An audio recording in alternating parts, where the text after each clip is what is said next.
एक के बाद एक जंग हारता जा रहा हूं मैं।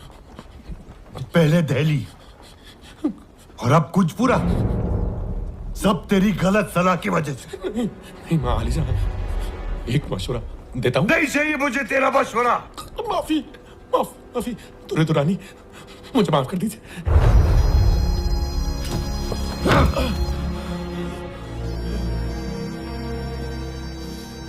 मैं यहां फंसा हुआ हूं और सरदारशिप मेरे इलाके में घुस रहा है।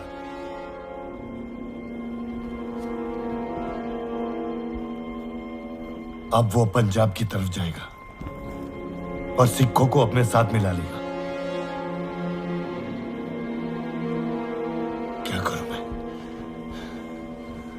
क्या करूं मैं? उसे रोकना होगा।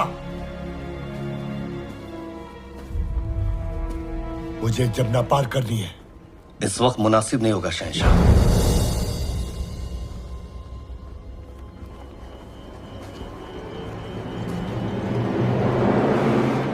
तेरा मशवरा नहीं चाहिए मुझे।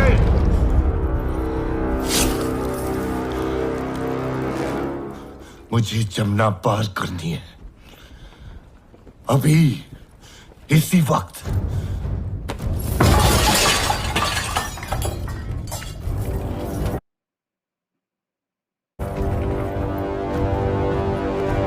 मुझे जमुना पार करनी है।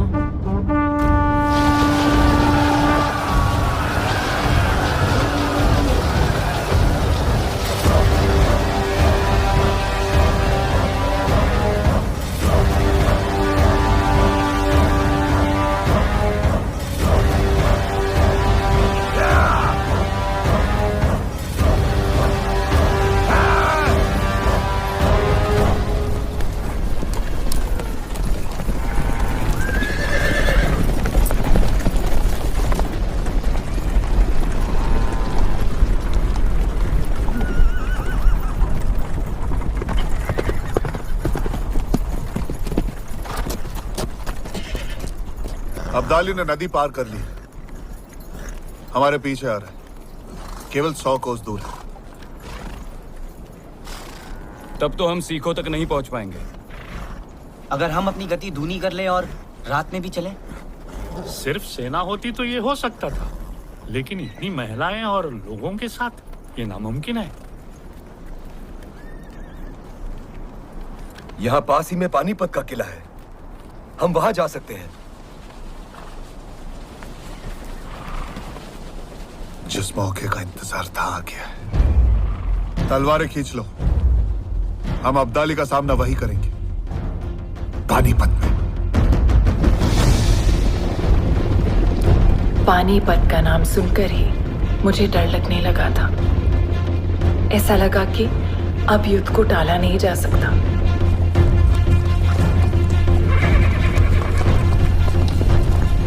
पानीपत का किला।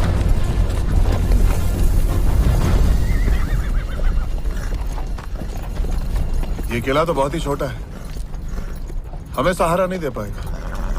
हमें इसके आसपास ही अपनी छावनी लगानी होगी। चलो।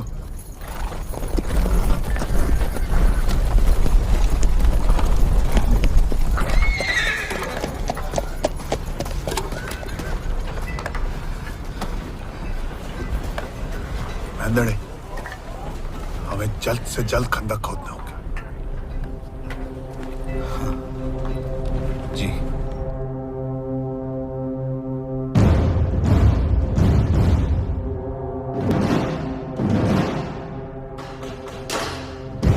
इंतजार का खेल शुरू हो चुका था, लेकिन हम तो पहले से ही कठिनाइयों से गुजर रहे थे। भोजन सामग्री खाली हो गई थी। श्रीमंत, 3 दिन हो गए, सेना ने किसी ने कुछ नहीं खाया है। गुड़ के अलावा कुछ नहीं बचा है। और हमारे सहयोगी सिख ना तो रसद भेज पा रहे थे, ना सेना। समझ नहीं आ रहा क्या करें, कैसे मदद करें सदाशिव बाहू की।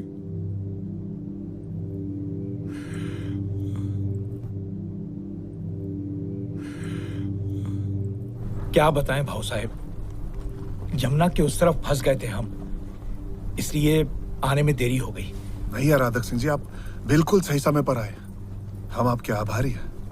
सेना कितनी लाए हैं? 5000। राजा आराधक सिंह का हमसे जुड़ जाना एक बहुत बड़ी राहत थी, लेकिन ये खुशी ज्यादा देर नहीं टिकी।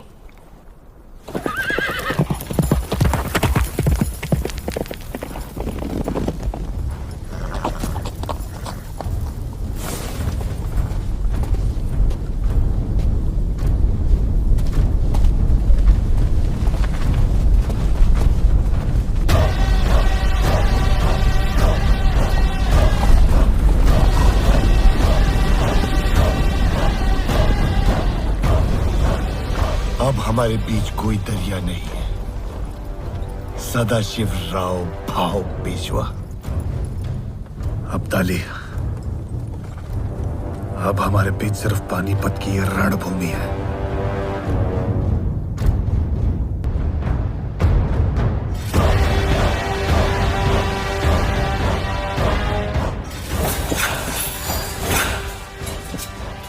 ऐसे दान पट्टे कितने हैं? 20,000। और भाले कितने हैं? 5,000।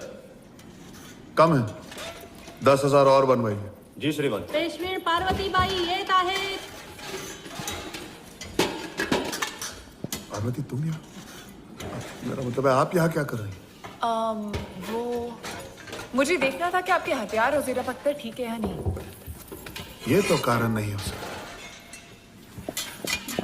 राया, एकांत, तुम्हें या नहीं बनते? जी भाई साहब।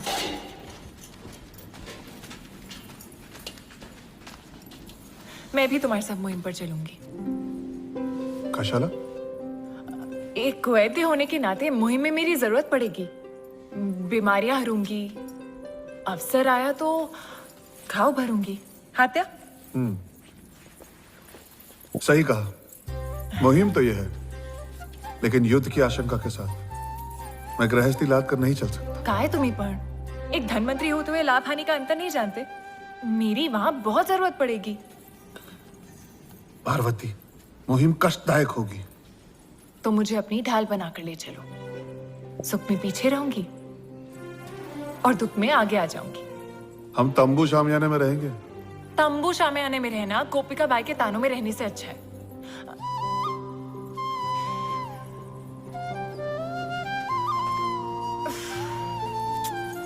राया, मैं तुम्हारे साथ रहना चाहती हूँ। जो भी संकट आए, मैं चाहती हूँ हम साथ मिलकर सामना करें। आणि काय नहीं। आणि काय पार्वती? मैंने सुना है जब पेशवा अकेले मुहिम पर जाते हैं तो एक मस्तानी के साथ लौटते हैं।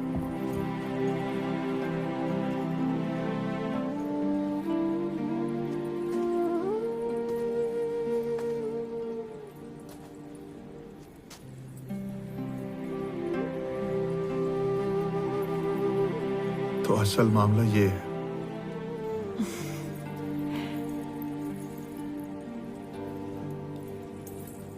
अगर यही बात है तो चलो, खुशी से चलो। लेकिन पार्वती भाई, एक बात बता दे, मेरे जीवन तुम ही हो और तुम ही रहोगी।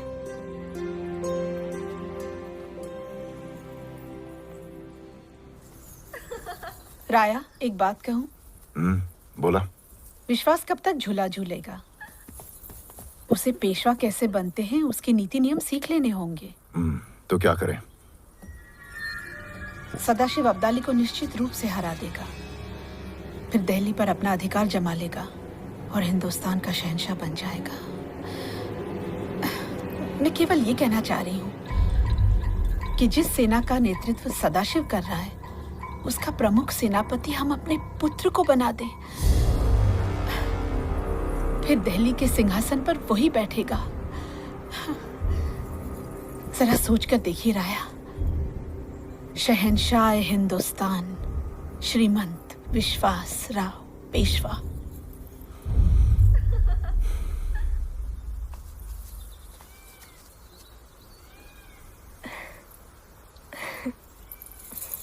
विश्वास? बात दहली और अब्दाली की है। संकट भरी मुहिम है ये। हाँ, लेकिन ये भविष्य के पेशवा के लिए सीखने का एक अच्छा अवसर होगा।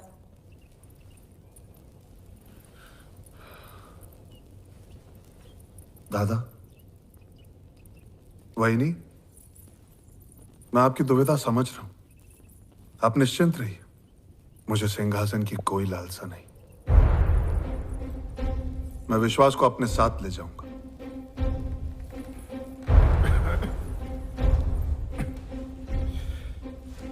आश्वासन दो, तुम उसकी रक्षा करोगे। अपने प्राणों से बढ़कर।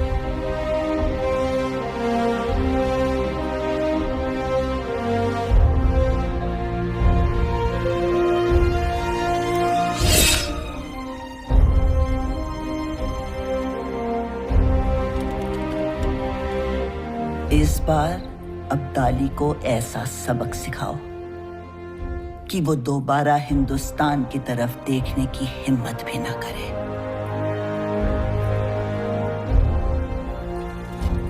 मैं विजय तिलक लगाने की प्रतीक्षा करूंगी। आयुष्मान भव।